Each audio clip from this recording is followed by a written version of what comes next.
Olá, eu sou o Thales. Esse é o primeiro episódio da quinta temporada de Demon Slayer. Ele começa com alguns exterminadores do Esquadrão de Caçadores de Demônios observando uma gigantesca mansão que aparentemente está sendo usada de quartel-general por alguns demônios. Aparentemente uma pessoa de um vilarejo ali próxima foi levada lá pra dentro por eles e por causa disso os caçadores estão ali. Rapidamente eles veem um demônio chegando com uma mulher amarrada em suas costas. Os caçadores terão que fazer alguma coisa e invadem o local. Eles rapidamente são cercados por diversos demônios. Dois deles estão assustados e são visivelmente muito fracos, porém outros dois são extremamente poderosos e eliminam esses demônios sem dificuldades. Acontece que esses dois caçadores são pilares, o nível mais alto de força que um caçador de demônios pode alcançar. Eles continuam eliminando esses demônios como se não fossem nada. E aquele com a mulher nas costas aproveita para correr, pois ele não quer enfrentar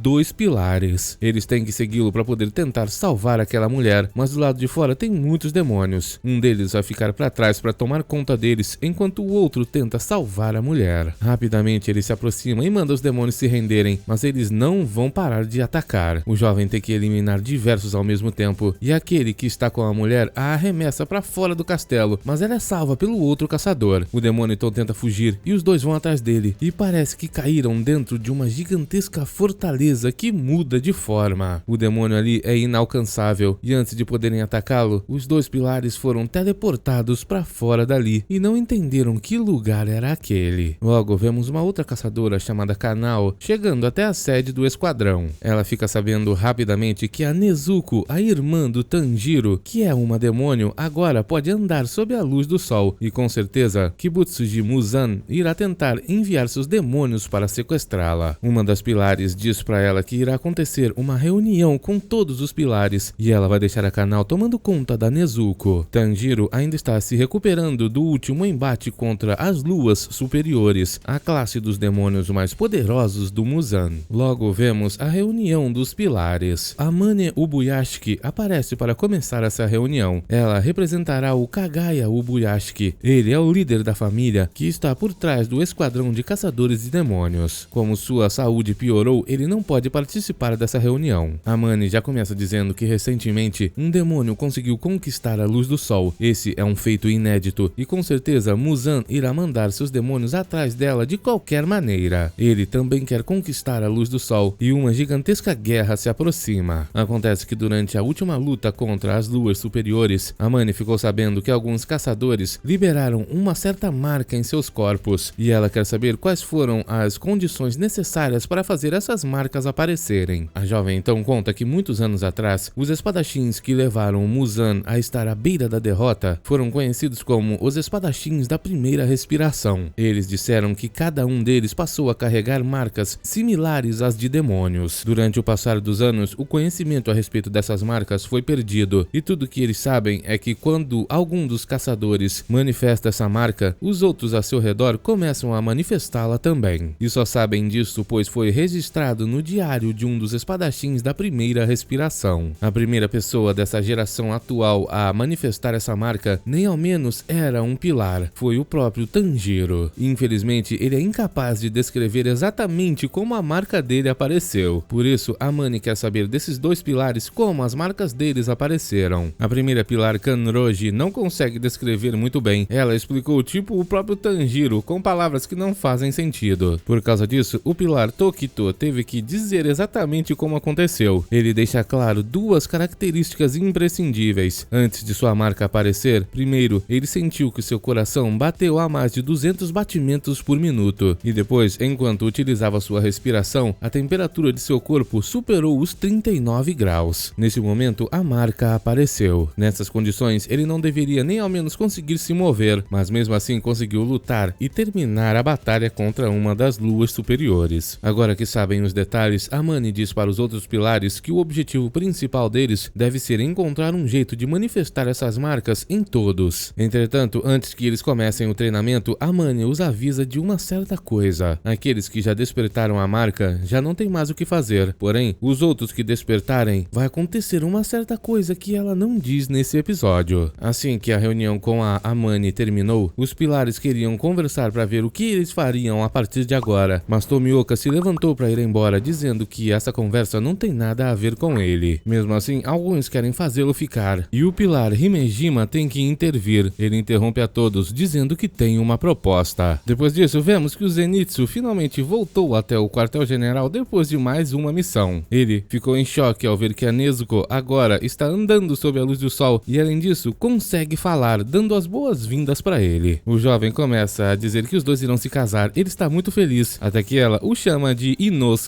e ele fica todo irritado. Ela fez isso pois o próprio Inosuke passou o maior tempão a treinando para falar seu nome. Depois disso, vemos que Tanjiro recebeu sua nova espada. Ela tem uma lâmina ainda mais escura do que a anterior e também possui o símbolo destruir. Tal coisa é uma honra muito grande, pois apenas os pilares têm isso escrito em suas lâminas. Abruptamente, o próprio Inosuke entra no quarto atravessando a janela. Ele veio avisar ao Tanjiro que o treinamento de fortalecimento irá começar e os pilares irão treinar a todos. Acontece que foi isso que eles decidiram depois de se reunirem. Cada um deles dará um treinamento específico para os membros do esquadrão de exterminadores, começando daqui a 3 dias. Como não sabem quando Muzan irá fazer seu ataque, eles precisam se preparar de todas as formas possíveis. Para prevenir essa emergência da guerra contra o Muzan, o Himejima deu essa sugestão para o treinamento dos pilares, e todos concordaram. Além dos pilares ativos passarem seus conhecimentos para os outros exterminadores, eles também vão pedir ajuda dos pilares aposentados. Entretanto, o pilar Tomioka não participou da reunião e eles não sabem o que ele pretende fazer. Zenitsu também foi conversar com o Tanjiro, dizendo que eles terão que treinar com os pilares, e ele está extremamente irritado, pois não queria todo esse trabalho duro. Tanjiro, entretanto, diz que essa é uma oportunidade impressionante, pois treinar com pessoas com habilidades superiores às suas sempre faz você se tornar mais forte. Só que suas palavras irritam mais ainda o Zenitsu, que não quer trabalhar de jeito nenhum. Antes dele ir embora, entretanto, Tanjiro o agradeceu, dizendo que durante sua última batalha contra os Luas superiores, ele já não conseguia mais usar as pernas, e só pôde derrotar o último demônio, pois utilizou a respiração que o Zenitsu ensinou para ele. Ou seja, às vezes, amizade e conexões podem salvar sua vida. Vemos que Zenitsu ficou muito feliz com as palavras do Tanjiro. Depois disso, vemos que o treinamento já começou. Um pilar aposentado está dando para diversos exterminadores um tipo de treino que irá melhorar suas capacidades cardiovasculares. Eles têm que correr para melhorar seu condicionamento físico e precisam fingir que estão sendo perseguidos por um demônio, ou seja, a vida deles depende disso. Mas todos estão completamente cansados. O pilar aposentado diz que se eles já estão cansados agora, não conseguirão aguentar os treinamentos dos outros pilares, que serão ainda piores. Enquanto ele treinava esses exterminadores, 3 jovens se esforçavam muito para fazer o almoço de todos. Só que depois que elas terminaram, os jovens estavam tão cansados que nem ao menos conseguiam comer. O pilar então explica que depois do treinamento de condicionamento físico dele, os exterminadores irão passar pelo treinamento de movimento rápido do Tokito, depois vai ser o treinamento de flexibilidade da Kanroji, logo em seguida o Iguro vai melhorar a habilidade deles com a espada, e depois dele o treinamento do Shinazugawa vai ser sobre golpes infinitos. Pelo nome parece que esse treinamento não vai terminar nunca. Por último, o pilar Himejima vai dar o treinamento de amplificação muscular. Esse treinamento é para fazer os exterminadores se tornarem sobre-humanos. Logo em seguida vemos algumas partes desses treinamentos. Os exterminadores com certeza vão sofrer muito. A dificuldade é gigantesca, afinal, o nível deles não se compara ao nível dos pilares. Mas pelo bem de todo o esquadrão, eles precisam se esforçar o máximo possível. Mais tarde vemos que Tanjiro recebeu um recado diretamente do líder do esquadrão e descobriu através desse recado que o Tomioka não está participando do treinamento dos pilares. Vemos então que o líder, o Sr. Kagaya, está muito agradecido por tudo que todos estão fazendo. Outra hora, em uma cidade, vemos a casa onde se esconde e trabalha a senhorita Tamayo. Ela fica em choque pois foi encontrada por um dos corvos do Kagaya. Ela, entretanto, foi muito difícil de ser encontrada e no tempo que levou para fazer isso, Kagaya Ubuyashiki parou de se mover. O corvo diz que só conseguiu encontrar esse lugar graças a conexões humanas. Ele conseguiu identificar o antigo dono dessa casa que ela comprou. E não apenas isso, ele ficou de olho no Yushiro durante o dia todo. O corvo então diz que não tem a menor intenção de fazer o mal para a senhorita Tamayo e gostaria de poder ganhar sua confiança da mesma forma que o Tanjiro conseguiu. O corvo Corvo então conta o que veio fazer ali. Acontece que lá no esquadrão de exterminadores existe uma jovem que entende muito de fisiologia demoníaca e farmacêutica. O esquadrão gostaria que a senhorita Tamayo investigasse ao lado dela as mudanças na Nezuko. Eles querem muito a colaboração dela para derrotar Muzan Kibutsuji, e para isso ela terá que ir até a mansão Ubuyashiki. Ela mal pode acreditar que um demônio como ela está sendo convidado para o quartel-general do esquadrão de exterminadores. O Corvo do Kagaya Ubuyashiki, líder do esquadrão de exterminadores de demônio, depois de dizer tudo isso que acabou de dizer para a senhorita Tamayo e chamá-la para ir até a mansão Ubuyashiki, também diz que está esperando uma resposta positiva vinda dela. O Corvo então vai embora, e em seguida vemos que chegou correndo o próprio Yushiro, todo preocupado com a senhorita Tamayo. O jovem está pronto para limpar essa casa e se mudar dali o mais rápido possível, mas Tamayo diz que dessa vez é diferente. Agora que a Nezuko conquistou a luz do sol, algo muito importante começou. Possivelmente, esse algo já tinha começado há muito tempo atrás. O que aconteceu aquele dia, agora se tornou uma onda ainda muito maior. Vemos que Tamayo está cheia de esperança, e de qualquer maneira eles vão deixar aquela casa. Mas como dessa vez será diferente, ela quer pegar toda a pesquisa dela e pede a ajuda do Yushiro. Talvez essa seja a última vez que eles vão se mudar de lugar. Tamayo já decidiu ir para a mansão Ubuyashiki, quartel-general dos exterminadores de demônios. Na cena seguinte vemos do que se tratava a carta que Ubuyashiki mandou para o Tanjiro. Nela, o líder perguntava se Tanjiro já estava bem e dizia que ele não pode mais se mover. Por causa disso, precisa que o Tanjiro converse com o Tomioka. O jovem pilar tende a colocar a si mesmo em uma forma muito negativa de pensar. Ubuyashiki quer que Tanjiro melhore esse lado negativo dele e não desista até conseguir. Para o Tanjiro, missão dada é missão cumprida. Na manhã seguinte, ele pede um conselho à jovem Aoi: como conversar com alguém que não quer conversar. A jovem diz que não sabe o que fazer. Se fosse ela mesma, não queria que ninguém viesse conversar com ela. Entretanto, vemos que a jovem teve uma excelente ideia. Ela saiu dali e voltou com diversos bolinhos de arroz. Segundo ela, barriga cheia pode fazer qualquer um querer conversar. Tanjiro então saiu dali e foi direto até a casa onde o Tomioka está. Ele quer fazer o jovem pilar da água entender que não está sozinho. Tanjiro chama por ele várias e várias vezes, e vemos que Tomioka estava lá dentro, mas simplesmente o ignorava. Uma hora, Tanjiro falou que iria entrar. Tomioka se assustou, mas achou que tinha ouvido ele dizer que iria embora, por isso não se preocupou. Quando ele menos esperava, o próprio Tanjiro entrou no lugar. Ele então vai para perto do Tomioka, até perto demais, e começa a dizer que todos estão treinando. O jovem então diz que daqui a 7 dias ele já vai poder começar seu treinamento e quer que o Tomioka o ajude. Só que o pilar infelizmente diz que não. Tanjiro não entende o porquê, mas percebe que ele parece estar com um pouco de raiva. Tomioka então diz que está preocupado, pois Tanjiro ainda não dominou a respiração da água, e ele tinha que se tornar o próximo pilar da água. Tanjiro então pede desculpas e diz que conversou com o senhor Urokodaki. Acontece que mudar o estilo de respiração enquanto está treinando não é algo incomum, e como o estilo da água deu origem a diversas outras técnicas, isso não é algo prejudicial. Só que não é a respeito disso que o Tomioka está falando. Ele quis dizer que nesse momento não existe um pilar da água, e por causa disso alguém tem que assumir esse manto o mais rápido possível. Mas Tanjiro não entende o que ele acabou de dizer. Afinal, Tomioka é o pilar da água, e Tomioka o corrige dizendo que na verdade não é o pilar da água. O jovem então se levanta e manda Tanjiro ir embora. Só que o jovem protagonista se lembra das palavras do líder dos exterminadores e não vai desistir. Ele então continua insistindo e vai dizer que está com uma bolsa cheia de bolinhos de arroz esperando para comer com Tomioka. Como ele não responde, Tanjiro deixa na porta dele e pede para ele comer mais tarde. Na manhã seguinte, vemos que Tomioka comeu todas as bolas de arroz e Tanjiro ficou muito feliz ao perceber isso. Ele então começou a seguir o Tomioka por todos os lugares, sempre tentando conversar com ele, mas o jovem nunca respondia. Tanjiro continuou insistindo, mesmo quando Tomioka estava dormindo, ou comendo, ou meditando, ou até mesmo tomando banho. Vemos que Tomioka já não aguenta mais toda essa perseguição do Tanjiro. Ele se pergunta se isso irá continuar por toda a sua vida, mas talvez se conversar logo com o Tanjiro, ele desista de ficar o perseguindo. Enquanto andavam, então Tomioka para e resolve contar para o Tanjiro que ele nunca passou na seleção final. Tomioka então então diz que naquele ano ele participou da seleção final junto com um jovem que também teve sua família completamente deletada pelos demônios. Esse jovem se chamava Sabito. Os dois tinham 13 anos de idade e rapidamente se tornaram amigos. Sabito tinha um forte senso de justiça e também um coração muito gentil. A única pessoa que perdeu a vida durante aquela seleção naquele ano foi o próprio Sabito. Ele eliminou todos os demônios daquela montanha praticamente sozinho. Só que mesmo assim, todos menos ele passaram. O próprio Tomioka foi ferido pelo primeiro demônio que o atacou e naquele momento também Sabito estava lá para salvá-lo. O jovem humilhou aquele demônio com facilidade, até que um outro jovem foi pego por um demônio e quando ouviu seu grito, Sabito saiu correndo para defendê-lo. Tomioka desmaiou logo em seguida e quando acordou, a seleção final já havia acabado. Ele sobreviveu durante os 7 dias e passou na seleção, mesmo estando desmaiado. Ele, entretanto, não conseguiu derrotar nenhum único demônio e foi apenas salvo por outra pessoa, o próprio Sabito. Será que ele verdadeiramente pode dizer que passou na seleção final? Tomioka acha que não. Ele não merece ser o pilar da água e nem ao menos merece ser considerado um pilar como os outros. Ele não é igual a todos e fala pro Tanjiro pedir para os outros pilares o treinarem. Segundo o Tomioka, é melhor desse jeito, pois ele nunca irá manifestar uma marca, embora com certeza isso teria acontecido com o Sabito. Com lágrima em seus olhos, Tanjiro diz que com certeza o Tomioka pensa que ele deveria ter perdido a vida aquela noite na montanha no lugar do Sabito. Isso é o que geralmente as pessoas pensam quando alguém próximo perde a vida daquele jeito. O próprio Tanjiro sabe muito bem o que é ter alguém mais forte dando a vida para protegê-lo. Vemos então que Sabito foi o jovem que treinou o Tanjiro lá na montanha Sagiri. Foi uma experiência estranha e mesmo já estando há tanto tempo sem vida, o jovem treinou o Tanjiro. Ele então diz que se tivesse vivo, Sabito teria a mesma idade do Tomioka e fica emocionado pois o jovem salvou a todo mundo durante a sua seleção. Isso foi algo que o próprio Tanjiro não pôde fazer. Ele conseguiu muito mal salvar a si mesmo. Se Sabito estivesse vivo, teria se tornado um espadachim impressionante. Tanjiro entende o Tomioka, pois ele se sentiu da mesma forma quando o Rengoku deu a vida para salvá-lo. Tanjiro naquele momento queria ter perdido a vida no lugar do Rengoku, pois ele achava que o jovem poderia algum dia ter eliminado o Muzan. Mas Tanjiro também se lembra das palavras de seu amigo Inosuke. Rengoku falou que acreditava nele e por causa disso Tanjiro tinha que fazer de tudo para alcançar essas expectativas. Tanjiro então começa a se perguntar o que dizer para o Tomioka. O pilar precisa entender que ele tem que continuar vivendo e aceitar a si mesmo. Deve ter sido um treinamento extremamente árduo e difícil para se tornar um pilar da água. Tanjiro sabe que não pode criticá-lo nem falar nada a respeito dele, mas tem uma coisa que ele precisa perguntar. Tanjiro então pergunta pro Tomioka se ele não vai passar para frente o que o Sabito confiou a ele. Essa pergunta faz Tomioka entrar em choque. Ele põe a mão no rosto, se lembrando do dia que Sabito deu um tapão nele. O jovem brigou com o Tomioka dizendo que ele não deveria pensar que tinha que ter perdido a vida no lugar de sua irmã que iria se casar no dia seguinte. Ela sabia muito bem o que estava fazendo quando o colocou embaixo do piso para que ele sobrevivesse ao ataque dos demônios que invadiram sua casa. Achar que ela não deveria ter feito isso é a mesma coisa que xingar a memória dela. O futuro que a irmã do Tomioka garantiu para ele tem que ser passado adiante. Tomioka lembrou dessas duras palavras e também da dor do tapão. Ele não entende por que esqueceu dessa conversa, afinal ela foi muito importante. Talvez seja porque ele não quisesse lembrar dela. Tudo porque se sentiu muito mal depois que Sabito perdeu a vida. Mas agora Tomioka entendeu tudo. Tanjiro acha que fez a pergunta errada e começa a imaginar o que fazer a partir de agora. Talvez convidá-lo para uma competição de comida. Os dois então falam ao mesmo tempo. Tanjiro convida o Tomioka para a competição e o Tomioka diz que vai participar do treinamento. Na cena seguinte, eles estão comendo. E depois, Tomioka diz que vai começar sua sessão de treinamento e pergunta o que a Shinobu está fazendo. Tanjiro não sabe muito bem. E vemos uma cena onde a Shinobu explica para Kanao que não vai poder participar do treinamento dos pilares. Ela tem outra coisa importante para fazer, mas antes vai contar para Kanao como derrotar o demônio que eliminou a família dela. Finalmente vemos mais uma parte do treinamento dos pilares. O pilar aposentado Uzui está maltratando todos os exterminadores de demônios. Ele não dá mole no treinamento, pois se eles não melhorarem, nunca irão aguentar os próximos próximos treinamentos, que são os treinamentos da Kanroji e do Shinazugawa. Os jovens exterminadores estão passando mal. São diversas áreas que eles têm que treinar com o Uzui e todos já estão achando que aquilo é o inferno. Finalmente temos uma boa notícia. Tanjiro já se recuperou completamente e veio participar do treinamento. Uzui fica muito feliz ao vê-lo e diz que ficou sabendo que ele lutou contra outro Lua superior. Tanjiro tem sorte de ainda estar intacto. Agora, depois de descansar tanto, ele vai poder tirar a ferrugem do corpo ali no treinamento. Vemos então que esse treinamento para o Tanjiro é extremamente fácil. O condicionamento dele é praticamente igual ao de um pilar e ele passa correndo com toda a facilidade. Os outros exterminadores ficam em choque. Eles acham que nunca irão conseguir ficar daquele jeito. Logo, Tanjiro chega para almoçar com as esposas do Uzui. O jovem agradece por tudo que elas fizeram por ele. Ao mesmo tempo, Uzui estava brigando com os outros exterminadores, pois eles têm que comer. Se não comerem, o treinamento da tarde vai ser ainda mais rigoroso. As esposas então saem por aí distribuindo a comida, dizendo que o Uzui vai aumentar o treinamento, é melhor eles comerem. Vemos que dois dos exterminadores estão conversando. Um quer trocar de lugar com o outro para fazer a patrulha durante a noite, mas o outro não aceita. Acontece que quem faz a patrulha durante a noite é dispensado do treinamento de manhã no dia seguinte. Uzui ouve essa conversa e fica decepcionado. Os exterminadores não estão se esforçando. Durante a noite vemos dois deles fazendo a ronda na cidade. Eles dizem que não precisam se preocupar, pois os demônios estão atrás de uma jovem chamada Nezuko, e por causa disso não vai ter nenhum ali. Enquanto conversavam, um deles simplesmente desapareceu. O outro ficou em choque, achando que era um demônio que tinha pego seu amigo. Ele se preparou até que o outro apareceu mais uma vez, o dando um belo susto. Eles então ouviram um barulho vindo de dentro do beco, mas acharam que não fosse nada e foram embora. Só que nós vemos que tinha um demônio lá. No próximo dia, o treinamento será em duplas. Os exterminadores terão que correr subindo a montanha com alguém nas costas. Tanjiro pega o exterminador mais pesado de todos e mesmo assim sai correndo na frente de todo mundo. Uzui está muito orgulhoso. Tanjiro chega lá em cima muito antes e ainda continua se exercitando. Os exterminadores estão em choque. Eles se perguntam se não tem como lutar contra um Lua superior se não tiverem todo o condicionamento físico que o Tanjiro tem. Na hora do descanso, eles conversam com o Tanjiro e perguntam se os Luas superiores são mesmo tão poderosos, e o jovem diz que sim, são muito mais do que eles imaginam. Quando luta-se contra um deles, você não vê nada, até que de repente escuta um barulho. Já são eles te atacando. Se você sobreviver, pode tentar contra-atacar. Os jovens ficam extremamente assustados. Eles dizem que realmente existe um mundo que pessoas comuns como eles não conseguem entender. Tanjiro está em um nível completamente diferente. Uzui então aparece e diz que eles vão começar a última parte do treinamento de hoje. Todos irão para aquela montanha. Primeiro, vão dar uma volta ao redor dela. Todos os jovens ficam muito tristes e vão cheios de preguiça, menos o próprio Tanjiro. Ele então se lembra do dia que fez a competição de comida com o Tomioka. Acontece que ele já não estava mais aguentando mais e o Tomioka iria vencer. Se isso acontecesse, ele não iria participar do treinamento dos pilares. Só que como todo pilar tem o coração bondoso, Tomioka resolveu dizer para ele que aquele seria seu último prato e se Tanjiro comesse mais um, iria vencer. Suas palavras deram muita esperança para o protagonista, que terminou de comer seu último prato e venceu a competição, levando o Tomioka para o treinamento. Depois disso, vemos um encontro entre o Shinazugawa e o Iguro. O pilar das serpentes diz que seu treinamento está indo muito mal. Ele não imagina que nenhum daqueles exterminadores possam ajudar contra os Luas superiores. O pior é que o Shinazugawa acha a mesma coisa. Mas como o mestre deseja que eles treinem esses exterminadores, não tem outro jeito. Vemos que os dois ainda estão pensando no que aconteceu aquele dia lá naquele castelo. Todos os demônios simplesmente desapareceram. E o Shinazugawa até mesmo já voltou lá e procurou para ver o que era aquilo, mas não conseguiu encontrar nenhum vestígio. Além disso, todos os demônios simplesmente desapareceram. Não estão aparecendo em nenhuma outra cidade. Talvez o alvo deles seja realmente a Nezuko, e eles devem estar se concentrando para começar o ataque. Iguro tem certeza que toda essa calmaria é um presságio de tempestade, mas continuar apenas falando a respeito disso não vai os levar a lugar algum. Os dois então vão começar um combate para treinar. Vemos que Tanjiro já terminou sua corrida e estava ajudando as esposas do Uzui. Elas aproveitam para agradecê-lo por tudo que ele fez lá no distrito do entretenimento. Se ele, seus amigos e o Uzui não estivessem lá, todas elas teriam perdido a vida. Voltar para casa com vida foi um milagre. As jovens então dizem que Uzui ainda sonha em poder lutar e sempre tem pesadelos porque teve que abandonar o esquadrão de exterminadores. As jovens então se juntam e imploram para o Tanjiro derrotar o Muzan. Ele promete que vai derrotá-lo. No dia seguinte, Uzui fala para todo mundo que hoje eles não vão fazer a corrida nas montanhas que sempre fazem para encerrar o dia. Hoje ele vai substituí-la por um treinamento especial mais próximo do verdadeiro combate. O homem então manda todos irem para a montanha. Batalhas contra demônios sempre acontecem à noite, por isso eles têm que melhorar as habilidades de combate deles durante a noite. Como não dá para enxergar na escuridão, eles têm que aprender a como sentir. A partir de agora, Uzui irá fazer o papel de demônio e irá atacar os exterminadores. O trabalho do Tanjiro será derrotá-lo enquanto protege os outros. O pilar aposentado então começa o ataque. Um a um, ele vai derrubando os exterminadores com golpes de sua katana de madeira. Eles nem conseguem vê-lo. Como Uzui já foi um shinobi, Tanjiro não consegue buscar sua presença através do cheiro, mas ele identifica o homem eliminando seus companheiros. Mesmo que a lua ilumine o Uzui, um dos exterminadores não pode nem acompanhar a velocidade dele. Agora o grupo que sobrou é coordenado pelo Tanjiro. Ele diz que o Uzui já foi um Hashira e ataques meia boca não irão funcionar contra ele. Todos têm que se unir, ficar de costas um com o outro e atacar o máximo que puderem. O Uzui então parte para cima deles, mas agora Tanjiro consegue defendê-los. Quando as katanas de madeira se tocam, o impacto faz todos os outros exterminadores saírem voando. Tanjiro e Uzui então continuam no combate e o pilar aposentado está muito orgulhoso. Todos os outros exterminadores acham aquilo incrível. Tanjiro luta de igual para igual contra um ex-pilar. Essa é uma troca de golpes entre duas pessoas que sobreviveram uma luta contra um lua superior. Vemos também que Uzui está muito impressionado, pois Tanjiro melhorou muito. Esse combate fez os outros exterminadores ficarem animados e eles partiram para cima do Uzui para ajudar. Tanjiro também fica orgulhoso deles. Assim que o treinamento acaba, Uzui pergunta como eles deixaram um pilar aposentado fazer tudo isso com eles. Um dos jovens diz que não tem condições. Uzui já foi um Hashira, mas o homem fala que não treinou eles para ficarem chorando. O jovem então diz que sabe disso e também entende que os pilares junto do Tanjiro podem conseguir derrotar os luas superiores e o Muzan. Isso dá esperança a ele e para todos os outros exterminadores também. Por isso todos irão trabalhar muito para tentar ficar mais fortes e poder ajudar na batalha, mesmo que seja apenas um pouco. Uzui fica muito orgulhoso. No dia seguinte, ele diz que os exterminadores estão realmente ficando mais fortes e não tem mais nada pro Tanjiro fazer ali. Ele tem que ir pro próximo treinamento. Mesmo tendo derrotado um lua superior, eles têm que derrotar o Muzan, senão nada irá mudar. Uzui conta com o Tanjiro. As esposas então dão o lanche do Tanjiro e ele se despede de todo mundo. O próximo treinamento será com o Tokito, que está muito decepcionado com todos aqueles exterminadores. Segundo ele, aquele último que está de pé já teria sido eliminado por um demônio 3 vezes. O Tokito não dá mole para nenhum desses caçadores. Depois de serem atingidos, eles têm que recuperar a forma imediatamente. Tokito manda todos tentarem acompanhá-lo e parte para cima de todos. Um dos jovens perdeu a vida mais uma vez. Ele então diz para os outros que eles não podem parar mesmo que alguém perca a vida. Tanjiro estava em choque observando a tudo e assim que o viu, Tokito ficou extremamente feliz. O treinamento deu uma pausa e vemos que o corvo do Tokito zoa muito com os exterminadores, dizendo que eles são inúteis. Os jovens ficam o tempo todo tentando mandá-la ir embora. Tanjiro então fala que está muito ansioso para treinar com o Tokito e ele diz que também está. O Hashira então pede para Tanjiro segui-lo um momento. Ele o leva até um quartinho ali no quintal onde estava o Kanamori. Tanjiro fica muito surpreso ao vê-lo e pergunta por que ele está ali. Tokito então diz que foi ele quem o chamou até ali. O jovem Hashira pega uma das katanas e a passa para o Tanjiro. Ele pede para que o jovem a segure bem reta em sua direção. Tokito então pega um avião de papel e o arremessa em direção à lâmina. Assim que a toca, o avião é cortado ao meio. Tanjiro ficou impressionado com isso. Aquela lâmina está extremamente afiada. Tokito então diz que é por isso que ele chamou o Kanamori ali. Ele vai ficar permanentemente ali naquele quartinho para dar conta das espadas do Tokito, que diz que quer que essas suas espadas fiquem sempre em melhores condições para as batalhas que estão a por vir. Ele fez esse pedido para o mestre, que permitiu que ele fizesse o que quisesse. Por causa disso, o mestre providenciou esse lugar exclusivo para afiar as lâminas, e Tokito diz que gostaria que ele prestasse mais atenção à sua própria saúde, ao invés de ficar garantindo os desejos de todo mundo. Eles não têm como agradecê-lo o suficiente. Vemos então que o treinamento continua. Quando conversa com os jovens exterminadores, Tokito é completamente diferente de quando conversa com o Tanjiro. Ele é muito seco. Um dos jovens atacou de raiva e Tokito, depois de derrotá-lo, disse que ele não pode defender seu oponente com ataques baseados em emoções. Não tem como refazer uma luta contra um demônio. Se você vencer 9 vezes e perder uma só, já era. Eles têm que melhorar todos os seus movimentos para poder sobreviver.